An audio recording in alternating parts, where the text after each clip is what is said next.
वंदे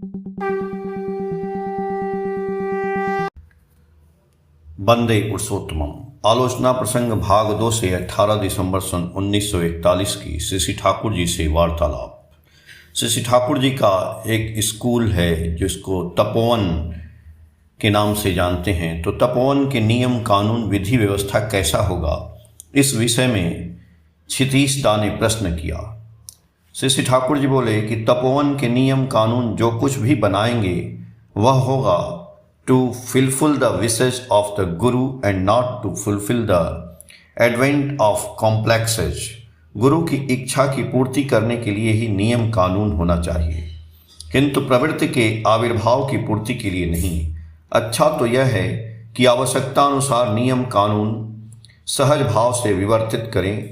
जोर जबरदस्ती कतिपय नियमों को ऊपर से लाद देने पर मनुष्य पीड़ित बोध करता है, उसमें जीवन का उल्लास कम जाता है। यह अच्छी तरह जान लें, यदि आप लोग ट्रू डिसाइपल सच्चा शिष्य बन जाएं तो आप लोगों में डिसिप्लिन अनुशासन स्वतः उदित होगा, और वही होगा सहज अनुशासन। वाहिक अनुशासन पर अधिक जोर देने पर बहुधा वाहिक अनुशासन को खोना पड़ता है। यदि वाहिक अनुशासन को कार्यकारी करना हो तो उसे इस प्रकार करना चाहिए जिससे वह नॉर्मल डिसिप्लिन सहज अनुशासन को बढ़ाने में सहायता करे। प्रमुख व्यक्तिगण कितना अनुशासित होते हैं, अन्य सभी उसे उसी प्रकार अपने में ग्रहण करते हैं। आप जितना क्रम धारा में आगे आएंगे, आपके सहायक भी आपकी अधीनता में आएंगे। इसके जरिए ही कोऑर्डिनेशन संगति आएगा।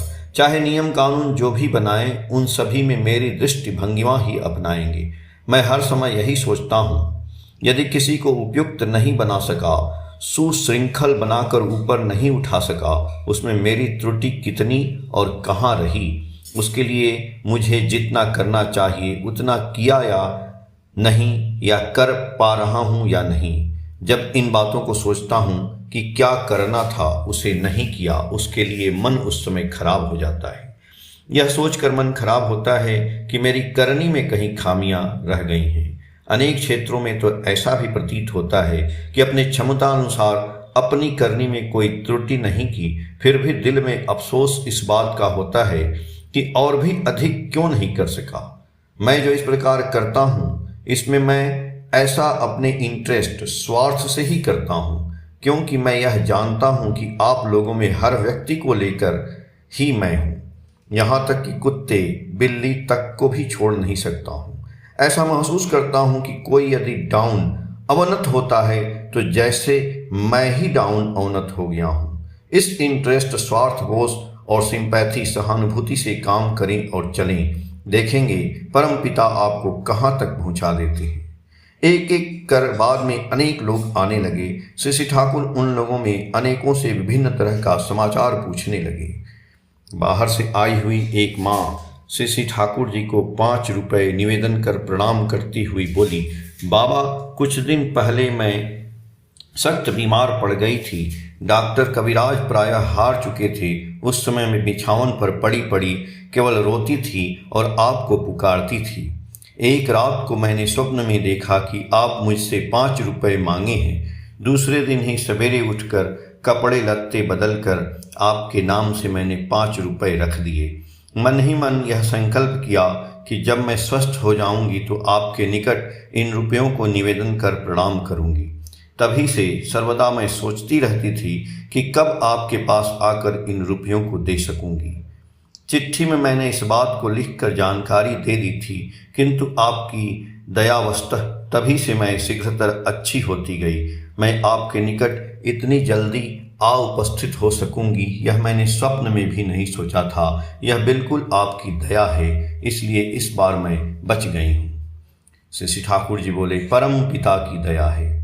थोड़ी देर के बाद श्री ठाकुर उस माँ की ओर देखकर बोले, अच्छा यह तो बताओ कि यह कैसे हुआ। तुम बीमार थी और वहां जाकर तुम्हारे ठाकुर ने भिक्षा के लिए हाथ फैलाया। उक्त माँ बोली, हम लोगों की बचाने के लिए ही तो आप मांगते हैं। श्री ठाकुर जी बोले, न जाने तुम लोग क्या कहती हो।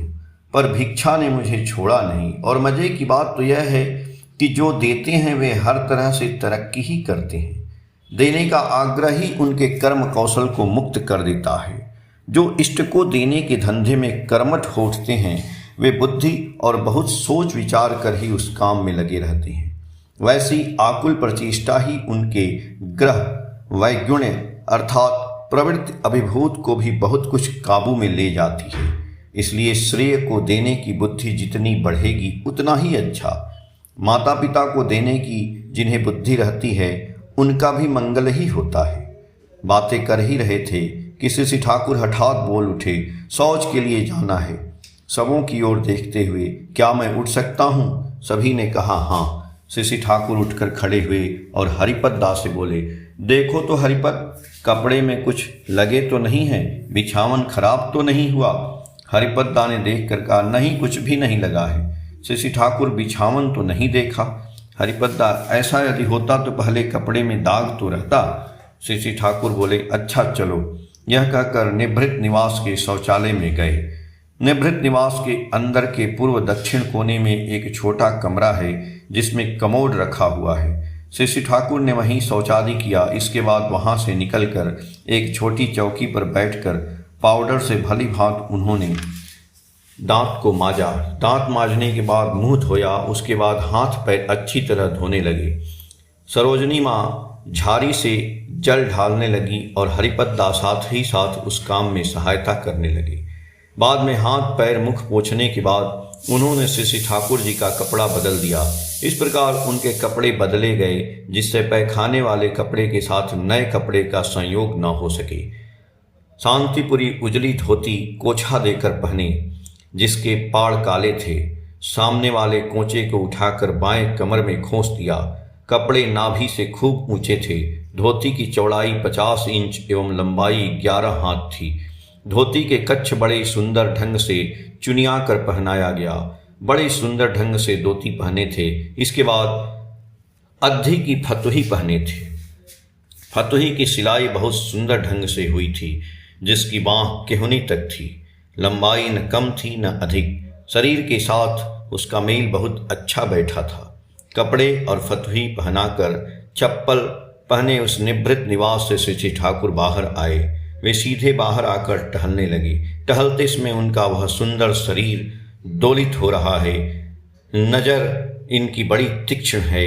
जिस पथ होकर जा रहे हैं उसके सामने अगल बगल जितनी चीजें रहती हैं उन सबों पर दृष्टि निश्चित रूप से पड़ती ही है। निभृत निवास से निकलकर उत्तराशय हो मातृ मंदिर की ओर चल रहे हैं। उस निभृत निवास के उत्तर पश्चिम कोने की ओर नजर गई तो उन्होंने देखा कि वहां सियार का विष्ठा पड़ा है। श्री ठाकुर मणिरा घोष को सामने पाकर बोले, हेम गोविंद को बुला लाओ, सियार का विष्ठा फेंक देने कहो। मणिदा बुलाने गए। श्री ठाकुर वहीं खड़े रहे। हेम गोविंद दा के आने के बाद उसे कहकर वहां से हट गए। जाने के पहले हेम गोविंद दा से उन्होंने पूछा, क्या मैं जाऊंगा? हेम गोविंद दा ने विनीत भाव से कहा, आप जाएं ठाकुर, मैं अभी फेंक देता हूं। आलोचना प्रसंग भाग 2 से पेज संख्या 70, 71 और 72 से। जय गुरु।